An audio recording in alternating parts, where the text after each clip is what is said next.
Halo guys, assalamualaikum warahmatullahi wabarakatuh. Welcome to my channel sahabat belajar hidup dari jalan cerita. Seperti biasa, kita mengadakan dulu jalan-jalan ke Surabaya. Jangan lupa beli terapi abu. Jumpa lagi dengan Ana Lika. Terima kasih sudah mampir di channel aku. Sebagai negara dengan penduduk yang beragama Islam terbesar di dunia, Indonesia tentu tak lepas dari peran organisasi-organisasi Islam di dalamnya.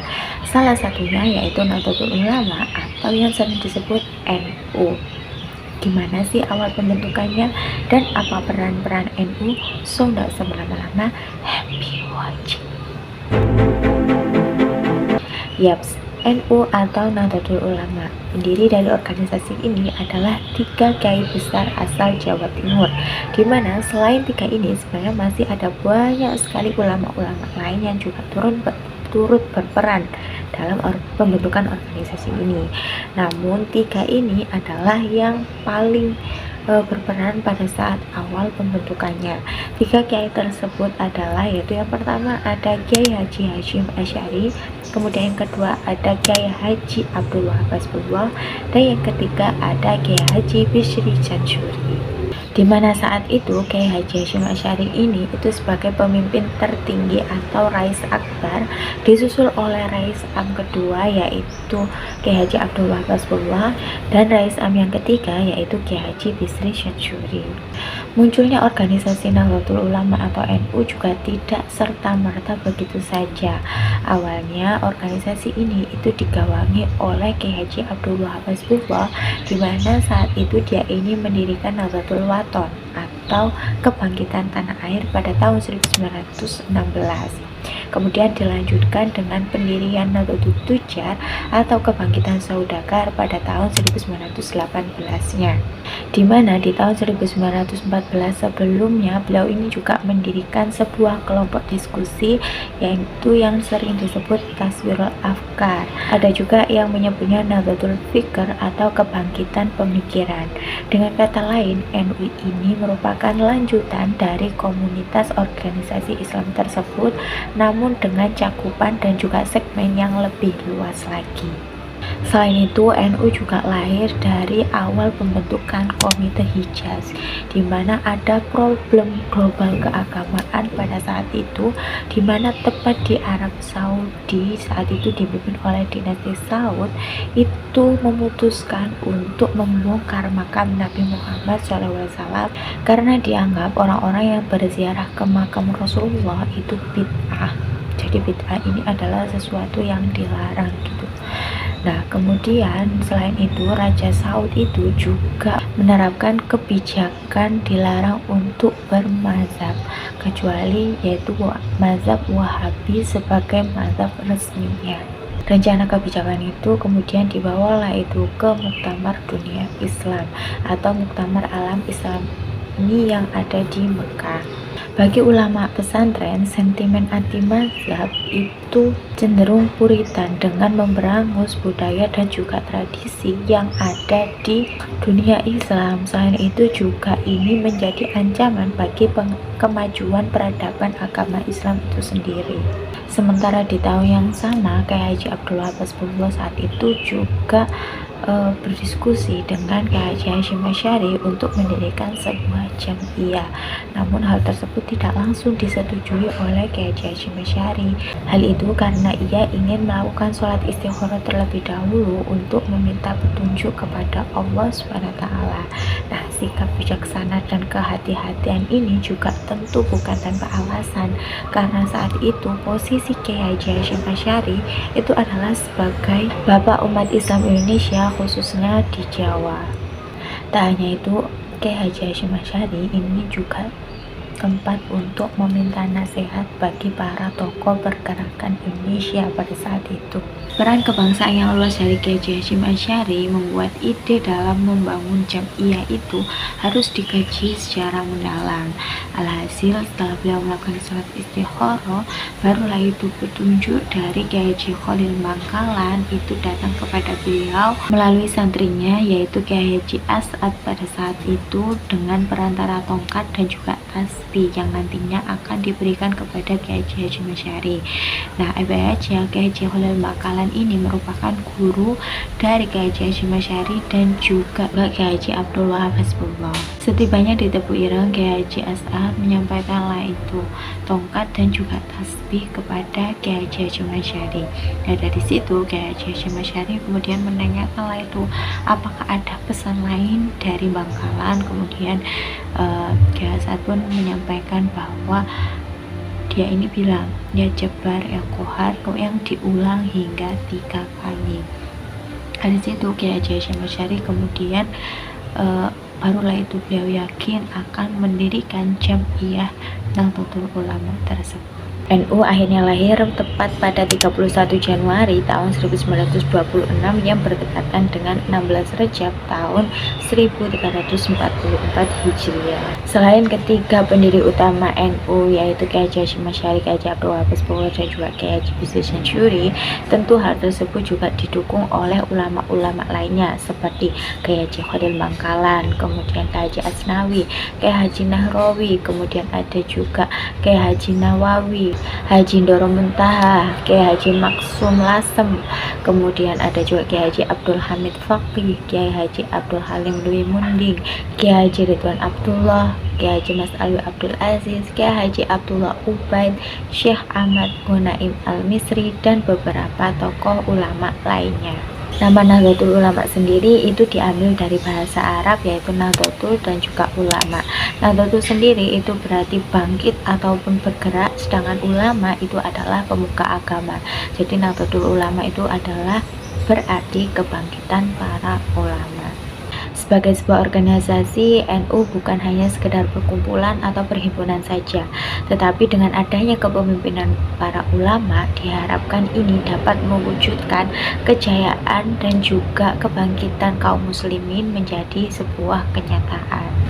Penciptaan NU juga tidak lepas dari ajaran Ahlus Sunnah wal Jamaah atau yang sering disingkat ASWAJA, di mana ajaran ini itu bersumber dari Al-Quran, As-Sunnah, Ijma, dan juga Qiyas. Nah, menurut Kiai Haji Bisri Syuri, NU memiliki 3 substansi di dalamnya. Yang pertama yaitu dalam bidang akidah yang mengikuti ajaran Abu Hasan Al-Asy'ari dan juga Abu Mansur Al-Maturidi. Kemudian yang kedua dalam bidang fikih ini menganut 4 mazhab yaitu mazhab Syafi'i, Hanafi, Maliki, dan juga Ambali. Kemudian yang ketiga dalam bidang tasawuf ini menganut Imam Abu Junaid Al-Baghdadi dan juga Imam Al-Ghazali. Untuk ideologi Ahlus Sunnah wal Jamaah itu juga lahir karena alasan yang sangat mendasar, dimana saat itu Indonesia ini kan belum mencapai kemerdekaannya, alias kekuasaan pun masih dipegang oleh penguasa kolonial Belanda. Di sini ternyata mereka bukan hanya mengincar rempah-rempah yang ada di Indonesia saja, tetapi kekuatan mereka itu juga digunakan untuk menghancurkan potensi Islam yang ada pada saat itu. Hal tersebut memunculkanlah itu tanggung jawab para ulama untuk menjaga kemurnian dan juga keutuhan ajaran Islam.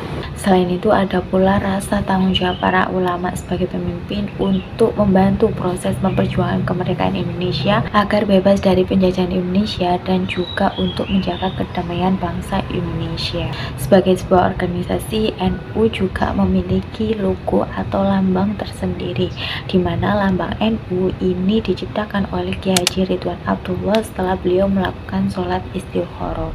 Lambang NU digambarkan sebagai 99 tali yang bersimpul melintasi bola dunia, di mana 99 simpul itu melambangkan Asmaul Husna yang berjumlah 99. Sedangkan bola dunia itu menjadi simbol bahwa bumi merupakan tempat manusia hidup. Lambang ini juga menjadi pengingat bahwa manusia itu berasal dari tanah dan nantinya juga akan kembali ke tanah. Nah, bola dunia itu menunjukkan peta Indonesia, di mana ini melambangkan bahwa NU berasal dari Indonesia dan mengemban sebuah tugas untuk berjuang demi kejayaan NKRI. Selain itu ada juga beberapa bintang, yaitu satu bintang di atas yang melambangkan kepemimpinan Rasulullah SAW. 4 bintang di sampingnya itu melambangkan kepemimpinan Khulafaur Rasyidin, dan 4 lainnya itu melambangkan 4 mazhab. Selain itu di laman tersebut juga tertulis Nahdlatul Ulama dalam bahasa Arab yang memiliki arti kebangkitan para ulama, dan dasar dari laman tersebut yaitu berwarna hijau yang melambangkan kesuburan Indonesia, dan tulisannya itu berwarna putih yang melambangkan kesucian. Pengaruh NU sangat besar baik itu di kalangan ulama maupun di lingkungan masyarakat. NU juga bertujuan untuk mewujudkan tatanan masyarakat yang berkeadilan demi kemaslahatan dan kesejahteraan umat dan demi terciptanya rahmat bagi semesta alam. Beberapa kegiatan utama dari organisasi Nahdlatul Ulama antara lain: pertama, memperkuat persatuan di antara sesama ulama yang masih setia pada ajaran mazhab. Yang kedua, memberikan bimbingan tentang jenis-jenis buku yang diajarkan oleh lembaga pendidikan Islam. Yang ketiga, penyebarluasan ajaran Islam atas permintaan 4 mazhab. Kemudian yang keempat, meningkatkan jumlah madrasah dan juga organisasi. Yang kelima, mendukung pembangunan masjid, langgar maupun pesantren.